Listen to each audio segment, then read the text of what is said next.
Hello students, आज मैं आपके सामने कुछ बोर्ड एग्ज़ाम के सॉलिड स्टेट के न्यूमेरिकल्स को डिस्कस करने वाला हूं। जो बोर्ड एग्ज़ाम में पिछले कुछ सालों में बोर्ड एग्ज़ाम्स में सॉलिड स्टेट के न्यूमेरिकल्स आए हैं, डेंसिटी पे बेस्ड, रेडियस कैलकुलेशन पे बेस्ड, उन क्वेश्चंस के ऊपर मैं आपके साथ एक छोटा सा लेक्चर आज आपको दूंगा। तो देखिए, सबसे पहला जो ये न्यूमेरिकल आपको यहाँ पर दिख रहा है, यहाँ पे मैंने डेटाज लिख दिए हैं। बेसिकली ये एनसीईआरटी का एक्सरसाइज का 13th क्वेश्चन है। अगर आप एनसीईआरटी खोल के देखेंगे तो क्वेश्चन नंबर 13th एक्सरसाइज का ये है। और यहाँ पर मैंने यहाँ पे डेटाज को लिखा हुआ है। देखिए, मैं आपको बता दूँ, कहते हैं कि नियोबियम जो मेटल है उसकी जो पैकिंग है और यूनिट सेल जो वो फॉर्म करता है वो बीसीसी यूनिट सेल फॉर्म करता है। यानी कि नियोबियम की यूनिट सेल जो है वो बीसीसी है, बॉडी सेंटर्ड क्यूबिक है। और body centred cubic unit cell अगर होती है तो यूनिट सेल की रैंक यानी कि number of atom per unit cell 2 होते हैं। ओके, अब ये चीज़ हमें मालूम होनी चाहिए। डेंसिटी आपको 8.5 ग्राम पर सेंटीमीटर क्यूब दे रखी है। एटॉमिक मास आपको नियोबियम का 93 ग्राम पर मोल दिया हुआ है और आपको रेडियस पूछा हुआ है, नियोबियम का रेडियस पूछा हुआ है। तो रेडियस कैलकुलेट करने के लिए हमें बीसीसी यूनिट सेल में रेडियस और एज लेंथ ए और आर में रिलेशन मालूम होना चाहिए। बीसीसी यूनिट सेल के लिए आर और ए रेडियस ऑफ एटम और यूनिट सेल की जो एज लेंथ होती है ये R equal to √3/4 times of A होता है, यानी कि एज लेंथ होता है। यूनिट सेल की जो एज लेंथ है दैट इज ए। यहाँ से जब तक हम लोग ए कैलकुलेट नहीं कर पाएंगे आर कैलकुलेट कर पाना पॉसिबल नहीं है। तो आर कैलकुलेट करने के लिए हम लोगों को पहले एज लेंथ ए कैलकुलेट करनी होगी और ए कैलकुलेट करनी होगी हमें with the help of density. Since density is given to us, we directly apply the formula of a density. Density is equal to z into M upon A cube into Avogadro number. From here we can calculate a cube. ठीक है, ए cube निकाल लेंगे और फिर ए cube से हम लोग ए calculate कर लेंगे। तो यहाँ पर हम लोगों ने ए क्यूब अगर हम कैलकुलेट करते हैं सब वैल्यूज़ को पुट करके, A cube is equal to z into M upon D into N A. Z यहाँ पर 2 आ गया। एटॉमिक मास हमें 93.93 दिया हुआ है। डेंसिटी 8.55 ग्राम पर मोल आपको दिया गया है। एवोगाड्रो नंबर की वैल्यू आप ये जानते हैं। यहाँ से जब हम लोग ए क्यूब कैलकुलेट कर लेंगे तो ए क्यूब आएगा 3.625 इंटू 10⁻23। देखिए 10⁻23 तो सीधा आप ऊपर ले जा लिए है ना, और बाकी चीज़ जो ये है इसको आप सॉल्व कर लीजिए। थोड़ा बहुत अप्रॉक्सीमेशन आप लगा सकते हैं, जैसे कि एवोगाड्रो नंबर में आप 6.022 की बजाय अगर आपको 6p ले लेंगे तो कोई ज़्यादा फ़र्क नहीं पड़ने वाला है। तो थोड़ा बहुत अप्रॉक्सीमेशन आप लगाकर अपना सोल्यूशन कर सकते हैं।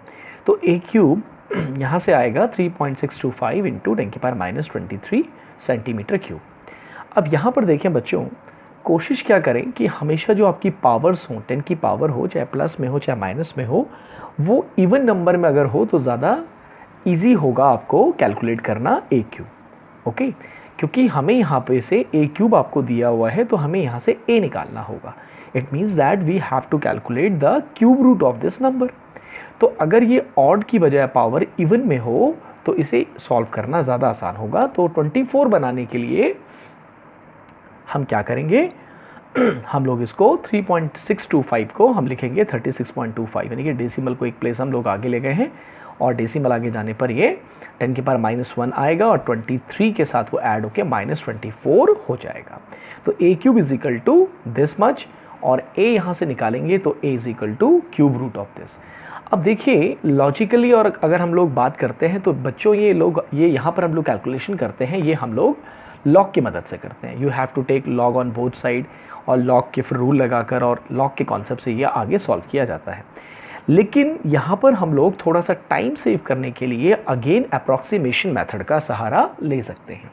बड़ा सिंपल सा कंसेप्ट देखिए, 36.25 की अगर हम बात करते हैं कि ये किसका क्यूब होगा, ठीक है, तो बड़ा सिंपल सा है। अगर आप देखें कि अगर मैं 4 के क्यूब की बात करता हूँ, if I talk about the cube of 4 it is 64 and if I talk about the cube of 3 it is 27। Okay, और ये जो नंबर हमारे पास है 36.25, ये 64 और 27 के बीच में है। इट मीन्स दैट कि ये 3 और 4 के बीच में किसी का क्यूब होता है, यानी कि ये क्यूब जो होगा 3 और 4 के बीच में किसी का ये क्यूब होगा, किसी का होगा 3 और 4 के बीच में होगा। और देखो 36 किसके नज़दीक है, 27 के नज़दीक है कि नहीं है। तो इसका जो आंसर आने वाला है वो 3 से थोड़ा बड़ा आने वाला है, क्योंकि 3 का क्यूब तो 27 होता है और ये 27 से थोड़ा बड़ा है, यानी कि हमारा आंसर जो आएगा वो 3 से थोड़ा बड़ा आएगा। अगर आप थोड़ा सा अप्रॉक्सीमेशन की को ध्यान में रखते हुए काम करें तो इसका जो आप क्यूब रूट निकालेंगे तो इट विल बी 3.3 और 3.4 के नियर अबाउट इसका क्यूब आएगा। Is it it? Okay, now 10 की पावर -28 है, ये इसका जब हम क्यूब रूट लेंगे तो ये -8 हो जाएगा। 24 है, इसीलिए मैंने यहाँ पर 23 को 24 में कन्वर्ट किया ताकि हम लोग उसका क्यूब रूट आसानी से निकाल कर 10 की पावर -8 लिख सकें। तो यहाँ से ये a आ जाएगा और फिर जब a आ गया तो हम लोग r निकाल लेंगे √3/4 टाइम्स ऑफ a। अगर यही कोई क्वेश्चन आपका होता और यहाँ पर FCC यूनिट से लिखा हुआ होता तो फिर हमें r = a/2√2 लगाना होता। या आप उम्मीद करता हूँ कि आपको r और a में रिलेशन मालूम होंगे। BCC के अंदर r = √3/4 टाइम्स ऑफ a होता है, सिंपल क्यूबिक में r = a/2 होता है और बॉडी सेंटर्ड क्यूबिक में r = a/2√2 होता है। तो depending upon the unit cell आप r कैलकुलेट कर सकते हो, लेकिन उसके लिए पहले आपको कैलकुलेट करना होगा यूनिट सेल की एज लेंथ, यानी कि a कैलकुलेट करना होगा। और कहीं पर अगर इस तरह का कोई क्वेश्चन आता है कि a³ = दिस मच, तो हम लोग वैसे तो लॉग के कॉन्सेप्ट से ये सॉल्व होता है, लेकिन हम लोग इसको थोड़ा सा अगर अप्रॉक्सीमेशन के मेथड से भी थोड़ा सा अगर इसमें दिमाग लगाएं तो अप्रॉक्सीमेशन के मेथड से भी आपको आंसर मिल सकता है, जैसे कि मैंने यहाँ पे अप्रॉक्सीमेशन मेथड का ही यूज़ किया है। 36.25 जो है इसका जो अगर हम क्यूब की बात करें अप्रॉक्सीमेशन मेथड से तो नियर अबाउट 3.3 या 3.4 के लगभग ये आएगा।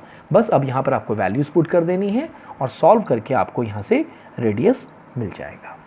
ओके ओके, नाउ अगले क्वेश्चन की तरफ हम बढ़ते हैं बच्चों। अगला क्वेश्चन जो हमारे पास है वो है जो बोर्ड एग्जाम में आया हुआ है, it is NCERT's 1.24 question, exercise का 24वां क्वेश्चन है और ये थोड़ा सा डेंसिटी के ट्रेंड से हटकर है। यहाँ पे अगले क्वेश्चन में हम डेंसिटी का कॉन्सेप्ट यूज़ कर रहे हैं, लेकिन इसमें थोड़ा सा ऐसा कुछ नहीं है कॉन्सेप्ट सॉलिड स्टेट का ही, बाकी न्यूमेरिकल सॉलिड स्टेट का तो कॉन्सेप्ट भी वहीं का होगा।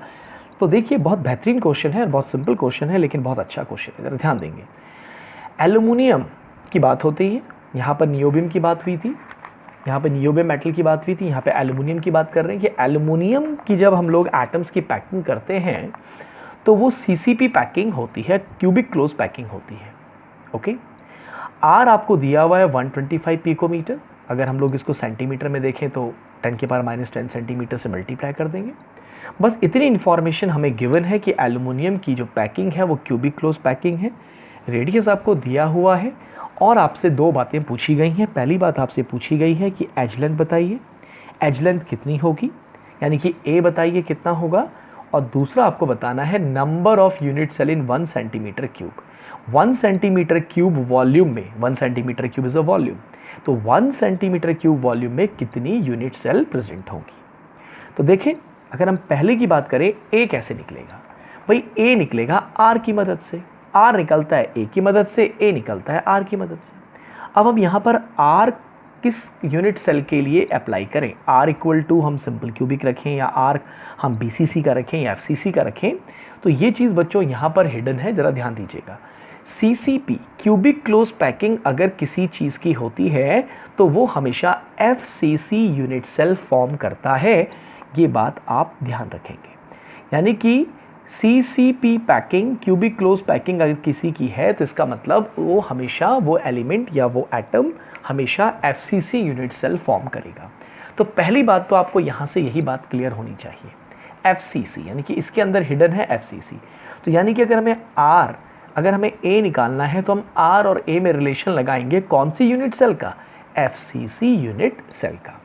ओके, तो देखिए CCP पैकिंग मतलब FCC यूनिट सेल।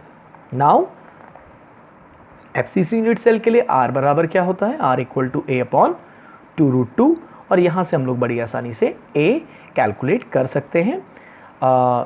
ये हमारा A आ गया, कैलकुलेट अगर आप करेंगे इसको तो you will get 354 × 10⁻10 centimetre. It's very easy, आपको A निकालना था और r इक्वल टू a/2√2, लेकिन ये आप तभी कर पाएंगे, ये रिलेशन आप तभी लगा पाएंगे जब आपको मालूम हो कि क्यूबिक क्लोज पैकिंग अगर होती है तो इसका मतलब FCC यूनिट सेल होता है, और FCC यूनिट सेल के लिए R और A के अंदर रेडियस ऑफ एटम और एज लेंथ का relation R equal to a/2√2 होता है। Got it? ओके, नाउ पहला पार्ट हो गया। अब दूसरा पार्ट देखिए बच्चों, क्या है? Number of unit cell in 1 centimetre cube. तो 1 सेंटीमीटर क्यूब क्या है? It is a volume, volume है। तो यही से थोड़ा सा आपको एक आइडिया लेना है कि हमको क्या करना होगा। चलो ऐसा करते हैं, हम लोग वॉल्यूम निकालते हैं यूनिट सेल का। Volume of 1 unit cell, it is A cube. Okay, A हमने ये ऊपर निकाल लिया, ए क्यूब ये हो गया। अगर आप इसको कैलकुलेट करेंगे, इसका क्यूब अगर आप कैलकुलेट करेंगे तो इतना जो वॉल्यूम आपके पास आएगा 354 इंटू 10⁻⁻10 का होल क्यूब, ये जो वॉल्यूम आपके पास आएगा ये कितने यूनिट सेल का होगा? 1 यूनिट सेल का, यानी कि इतने सेंटीमीटर क्यूब 1 यूनिट सेल। तो भाई 1 सेंटीमीटर क्यूब कितना होगा? यूनिटरी मेथड हमसे यही तो पूछा है कि number of unit cell in 1 centimetre cube. तो भाई हमने पहले यूनिट सेल का वॉल्यूम निकाल लिया, तो 1 यूनिट सेल का वॉल्यूम इतने सेंटीमीटर क्यूब आया, यानी कि इतने centimetre cube equal to 1 unit cell. तो 1 सेंटीमीटर क्यूब कितना हो जाएगा? यूनिटरी मेथड से 1/354 इंटू 10⁻⁻10 का होल क्यूब, इतने यूनिट सेल हमारे पास हो जाएंगे। Now you have to solve it, इसको सॉल्व करना है। 10⁻30 को न्यूमरेटर में ले जाइए, 10⁻30 हो जाएगा। 354 का अगर आप क्यूब करते हैं तो ये आता है 4.44 इंटू 10⁻7। ओके, और सॉल्व करके you will get the answer. बाकी तो कैलकुलेशंस हैं, आप कर ही लेंगे, बट कॉन्सेप्ट जो इस क्वेश्चन के अंदर है वो केवल ये कॉन्सेप्ट है कि CCP का मतलब जो होगा वो FCC यूनिट सेल होगा, हमेशा याद रखिएगा। दूसरी बात, आपको R और A में रिलेशन मालूम होना चाहिए और FCC यूनिट सेल के लिए। और जो दूसरा क्वेश्चन है, 1 सेंटीमीटर क्यूब में बताइए कितनी यूनिट सेल होंगी, तो हमने वॉल्यूम निकाल लेना है, 1 यूनिट सेल का वॉल्यूम निकाल लेना है और उसके अंदर इतने सेंटीमीटर क्यूब है, यानी कि इतने सेंटीमीटर क्यूब बराबर 1 यूनिट सेल है। तो 1 सेंटीमीटर क्यूब बराबर कितना यूनिट सेल होगा, ये आप कैलकुलेट कर सकते हैं यूनिटरी मेथड से। ओके, तो ये क्वेश्चन भी आपका बोर्ड एग्जाम में आया हुआ है, NCERT का क्वेश्चन है, और 24th क्वेश्चन है NCERT का एक्सरसाइज का। चलिए एक और बोर्ड क्वेश्चन की तरफ बढ़ते हैं। ये भी आपका एक बोर्ड एग्जाम में क्वेश्चन आया हुआ है। मैंने थोड़ा सा टाइम बचाने के लिए क्वेश्चन नहीं लिखा हुआ है, क्वेश्चन के डेटा से ही मैं आपको समझाने की कोशिश कर रहा हूँ। तो देखिए, यूनिट सेल लिखा हुआ है कि यूनिट सेल BCC है, body centred cubic unit cell है, यानी कि Z आपका यहाँ पर 2 होगा। डेंसिटी आपको दी गई है, एज लेंथ भी आपको 500 पिकोमीटर यानी कि 500 इंटू 10⁻⁻10 सेंटीमीटर दिया गया है। अगर एज लेंथ आपको दी गई है तो वॉल्यूम आप बड़ी आसानी से कैलकुलेट कर सकते हैं। आप देखिए पूछा क्या है, पूछा क्या है ज़रा ध्यान दीजिएगा। देखिए पूछा है कि बताइए 300 ग्राम जो भी आप यूनिट सेल ले रहे हैं, जिस भी एलिमेंट के आप यूनिट सेल ले रहे हैं, उसके 300 ग्राम के अंदर कितने एटम होंगे, यानी कि आपको एटम का नंबर पता करना है, एलिमेंट के एटम का नंबर पता करना है जिसकी यूनिट सेल BCC है और डेंसिटी इतनी है और एच लेंथ आपके यूनिट सेल की इतनी दी हुई है। ओके, यानी कि हमें number of atom find out करने हैं। तो देखिए बच्चों, डेंसिटी का अगर हम फॉर्मूला देखें तो हम लगाते हैं Z into M/A³ into Na। अब देखिए ये आपको पता भी होना चाहिए कि बेसिकली ये डेंसिटी आया कहाँ से। डेंसिटी तो हम लोग क्या जानते हैं, डेंसिटी अगर हमें यूनिट सेल की निकालनी है तो ऊपर होगा mass of a unit cell और नीचे होगा volume of a unit cell. तो इसका मतलब देखो A³ तो वॉल्यूम हो गया, इसका मतलब ये क्या है, Z इंटू M/Na, यानी कि इतनी चीज़ क्या है, mass of a unit cell, क्योंकि डेंसिटी क्या होता है, मास अपॉन वॉल्यूम। तो volume of a unit cell तो ये है, इसका मतलब ये क्या है, mass of a unit cell. और mass of a unit cell किस पे डिपेंड करता है, number of atom in a unit cell. भाई एक यूनिट सेल का अगर आपको मास निकालना है तो क्या पता करना पड़ेगा कि उस यूनिट सेल में कितने एटम्स हैं, यानी कि Z इंटू एक एटम का मास कितना है। तो ये हो गया कितने एटम है, और M/Na क्या होता है, मास ऑफ 1 एटम। समझ गए मेरी बात को आप। तो इसी तरीके से ये फॉर्मूला बना हुआ होता है जिसे हम डायरेक्टली यूज़ कर लेते हैं। लेकिन अगर आपको मास ना दिया गया हो, एटॉमिक मास ना दिया गया हो, तो हम अपने फॉर्मूले को इस तरीके से भी लिख सकते हैं Z इंटू एम अपॉन ए क्यूब इंटू एन। जरा गौर कीजिएगा, m अपॉन एन ए यानी कि atomic mass upon Avogadro number एक एटम के मास को रिप्रेजेंट करता है। इन अ सेम वे अगर आपको कुछ मास दिया गया है और उसके अंदर एटम्स का नंबर अगर आपको गिवन है, तो मास को अगर हम एटम से डिवाइड कर दें, जैसे कि यहाँ पर 300 ग्राम में कितने एटम्स होंगे, अगर ये आपको निकालना है और आपको बोला जाए कि भाई एक एटम का वजन कितना होगा, तो एक एटम का वजन होगा 300 अपॉन एन, जहाँ पर एन नंबर ऑफ एटम होगा। यानी कि m upon N A Avogadro number की बजाय हम लोग m अपॉन एन भी लिख सकते हैं। जरा गौर कीजिएगा, it is atomic mass divided by Avogadro number is the mass of one atom and it is given mass divided by number of atom, again it is mass of one atom. तो यानी कि दोनों same है। तो कभी हम ये वाला फॉर्मूला अप्लाई कर लेंगे, कभी ये अप्लाई करेंगे। ये कब अप्लाई करेंगे? जब हमको क्या गिवन होगा, जब हमें एटॉमिक मास गिवन होगा, तो एवोगाड्रो नंबर से डिवाइड कर कर एक एटम का मास आता है। और अगर हमें कुछ मास गिवन है, जैसे कि यहाँ पे 300 ग्राम, तो हमें उसके अंदर कितने एटम हैं, मान लिया n एटम है, तो अगर हम लोग उस मास को एटम से डिवाइड कर दें तो हमें एक एटम का मास आ जाएगा। तो यहाँ पर हम लोग ये वाला फॉर्मूला अप्लाई नहीं करेंगे, बिकॉज यहाँ पर हमें एटॉमिक मास गिवन नहीं है, यहाँ पर हमें गिवन है मास। तो मान लिया कि इस 300 ग्राम के अंदर n एटम्स हैं, तो ये फॉर्मूला यहाँ पर हम अप्लाई करेंगे। Z देखिए हमें 2 मालूम है, m हमें यहाँ पर हमें 300 दिया हुआ है, a हमें दिया हुआ है तो a क्यूब भी निकल जाएगा, n हमें निकालना है तो कैलकुलेशन करके हम n आसानी से निकाल सकते हैं। Got it my point? अब देखिए इसी क्वेश्चन को मैं एक और तरीके से सॉल्व कर सकता था। सेम क्वेश्चन को हम एक और तरीके से सॉल्व कर सकते थे। यहाँ पर तो हमने सीधा फार्मूला अप्लाई किया और n निकाल लिया। अब अगर मुझे ये फार्मूला अप्लाई करना है, मैं इस फॉर्मूले को यूज़ नहीं करना चाहता हूँ, मैं इसी फार्मूले की मदद से 300 ग्राम के अंदर कितने एटम्स प्रेजेंट हैं ये कैलकुलेट करना चाहता हूँ, तो ये इस फॉर्मूले से भी कैलकुलेट हो जाएगा। ओके, तो ये देखिए ऑल्टरनेटिव मेथड क्या है। सेम क्वेश्चन है, वही हम क्वेश्चन उठा रहे हैं जो अभी मैंने पीछे किया। इस बार हम लोग फॉर्मूला अप्लाई कर रहे हैं जो हमारा ओरिजिनल फॉर्मूला है, D = Z into M upon A cube into N A. Okay, अब यहाँ से हम लोग क्या करेंगे बच्चों, हमें यहाँ पे Z मालूम है, हमें D मालूम है, हमें A मालूम है, A क्यूब भी हम निकाल लेंगे। यहाँ से बच्चों हम निकालेंगे कैपिटल M, यानी कि हम लोग यहाँ से एटॉमिक मास निकालेंगे। एटॉमिक मास जब आप ये सारी वैल्यूज़ यहाँ पर कैलकुलेट करोगे, ये सारी वैल्यूज़ को, डेटास को यहाँ पे पुट करोगे, Z की जगह यहाँ पे 2 रखोगे, M आपको निकालना है, डेंसिटी आपको दे रखी है, A क्यूब आपने फाइंड आउट कर लिया, एवोगाड्रो नंबर की वैल्यू आप जानते हैं। तो इस सारी वैल्यूज़ जब हम यहाँ पे पुट करेंगे तो हमें M मिलेगा 282.28 ग्राम। कितना मिलेगा मैं दोबारा लिख देता हूँ, 282.28 ग्राम पर मोल। ये मिलेगा आपको एटॉमिक मास। अब यहाँ पर देखो क्या कॉन्सेप्ट लगेगा, हमें मालूम होना चाहिए कि किसी के भी एटॉमिक मास या ग्राम एटॉमिक मास अगर किसी का है तो उसमें हमेशा Avogadro number of atom present होते हैं। क्या है केमिस्ट्री में, क्या कॉन्सेप्ट जानते हैं कि किसी भी एटम के ग्राम एटॉमिक मास में अगर मैं आपसे पूछूं कि किसी भी एलिमेंट, किसी भी एटम के ग्राम एटॉमिक मास में कितने एटम्स प्रेजेंट होते हैं, तो it is always equal to Avogadro number. ये हमारे पास ग्राम एटॉमिक मास है, तो इसको हम लोग एवोगाड्रो नंबर के बराबर रखेंगे क्योंकि इतने ग्राम में एवोगाड्रो नंबर एटम प्रेजेंट होंगे। तो 1 ग्राम में, यूनिटरी मेथड से हम लोग 1 ग्राम में कितने एटम हैं ये पता कर लेंगे।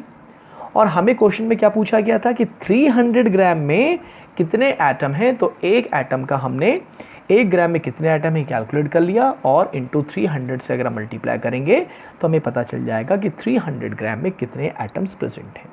तो इस तरीके से भी हम लोग उस क्वेश्चन को कर सकते हैं कि हमें पहले यहाँ पे से मास निकालना पड़ेगा, ग्राम एटॉमिक मास या एटॉमिक मास निकालना पड़ेगा, उसको हमें एवोगाड्रो नंबर के बराबर रखना होगा। इतने ग्राम में इतने एटम्स होते हैं तो 1 ग्राम में इतने एटम्स होंगे, हमें 300 ग्राम में पूछे हुए हैं तो 300 ग्राम में इतने एटम्स प्रेजेंट होंगे। या तो फिर हम लोग सीधा सीधा ये वाला फॉर्मूला अप्लाई कर लेंगे, Z इंटू एम अपॉन ए cube into N. Okay, capital M नहीं, यहाँ पे एटॉमिक मास होगा तो एवोगाड्रो नंबर आता है, लेकिन आपको अगर कोई गिवन मास है तो गिवन मास में कितने एटम्स हैं उससे डिवाइड करना होता है। बस यही मैं आपको समझाना चाहता हूँ। Got it? आई थिंक आपको अच्छे से क्लियर हुआ होगा। अब एक बहुत अच्छा सा, बहुत नन्हा सा, प्यारा सा क्वेश्चन है, थोड़ा सा ट्रेंड से हटकर, ये 2-3 साल पहले बोर्ड एग्जाम में आया हुआ था। यहाँ पर देखिए कोई डेंसिटी का फॉर्मूला या कोई रेडियस का फॉर्मूला कुछ यहाँ पर ऐसा कुछ अप्लाई नहीं होगा। कॉन्सेप्ट के ऊपर बेस्ड क्वेश्चन है और बोर्ड एग्जाम में आया हुआ क्वेश्चन है। ओके, देखिए क्या लिखा हुआ है, पोटेशियम क्रिस्टलाइजेज इन BCC यूनिट सेल। ठीक है, यानी कि इसका Z 2 होगा, है ना। रैंक जो होगी वो 2 होगी, number of atom per unit cell 2 होगा। चलिए आगे बढ़ते हैं। Find the number of unit cell in 1 gram of potassium. 1 gram potassium में बताइए कितनी यूनिट सेल होंगी, कितनी यूनिट सेल होंगी। तो देखिए कॉन्सेप्ट मैं आपको बताता हूं कि हम लोगों को यूनिट सेल फाइंड आउट करनी है। You have to calculate unit cell. तो भाई यूनिट सेल कैलकुलेट करने के लिए पहले आप निकालेंगे नंबर ऑफ एटम्स, कि भाई एटम्स कितने हैं, है ना। एटम्स कितने हैं पहले ये पता करेंगे। अब सपोज मैं कहता हूं कि मेरे पास 10 एटम्स हैं, तो बताओ इसमें कितनी BCC यूनिट सेल होंगी। अगर मैं आपसे पूछता हूं तो भाई BCC यूनिट सेल 2 एटम से मिलकर बनी होती है, तो 10 एटम का क्या मतलब होगा, 10 डिवाइडेड बाई 2 यानी कि 5 यूनिट सेल होंगी। समझ गए मेरी बात को आप। तो भाई पहले एटम फाइंड आउट करेंगे और फिर उसको 2 से डिवाइड करेंगे, क्योंकि BCC यूनिट सेल आपकी 2 एटम से मिलकर बनी होती है। तो 10 एटम अगर हैं तो कितनी BCC यूनिट सेल होंगी, 5। तो यहाँ पर हमें BCC यूनिट सेल कहा गया है, तो हमें पता करना है कितनी यूनिट सेल है, यानी कि कितनी BCC यूनिट सेल है। तो हमें यहाँ पर पहले एटम्स फाइंड आउट करने होंगे और फिर उसको 2 से डिवाइड करना होगा। अगर यहाँ पर FCC यूनिट सेल लिखा होता तो अगेन हमें पहले एटम फाइंड आउट करने होते और फिर उसको 4 से डिवाइड करना होता, क्योंकि FCC यूनिट सेल 4 एटम से मिलकर बनी होती है। समझ में आया बात अब बच्चों आपको। तो अगेन देखिए यहाँ पर ये जो पोटेशियम का आपको एटॉमिक मास दिया गया है, इट इज़ 39। तो ग्राम एटॉमिक मास, जैसे कि मैंने आपको पिछले क्वेश्चन में बताया कि ग्राम एटॉमिक मास हमेशा एवोगाड्रो नंबर के बराबर होता है। तो what will be the gram atomic mass of potassium, 39 ग्राम। देखो दिस इज एटॉमिक मास, और एटॉमिक मास में अगर हम ग्राम लगा दें तो that is gram atomic mass. तो gram atomic mass of potassium is 39 gram, और इस 39 ग्राम में एवोगाड्रो नंबर ऑफ एटम्स होंगे। समझ गए मेरी बात को। तो भैया 1 ग्राम में कितने होंगे, यूनिटरी मेथड से आपने निकाल लिया इतने एटम्स होंगे, लेकिन हमें क्या पता करनी है, हमें यूनिट सेल पता करनी है। तो भाई एटम्स निकल आए हैं, एटम्स निकल आए हैं, तो अब हमें क्या करना होगा, यूनिट सेल निकालने के लिए इसे हमें करना होगा 2 से डिवाइड। ये गलती से 4 लिख दिया गया है, ये 2 से डिवाइड करना होगा। BCC यूनिट सेल अगर हमें पता करनी है, FCC करनी होती तो हम लोग 4 से डिवाइड करते, और सिंपल क्यूबिक में जितने एटम्स होते हैं उतनी ही यूनिट सेल होंगी। क्लियर है मेरी बात। तो उम्मीद करता हूं कि ये 3-4 क्वेश्चन आपको बोर्ड एग्जाम के समझ में आए होंगे, और अच्छे से रिवाइज करें। तब तक के लिए सभी लोगों को मेरी तरफ से बहुत बहुत ऑल द बेस्ट।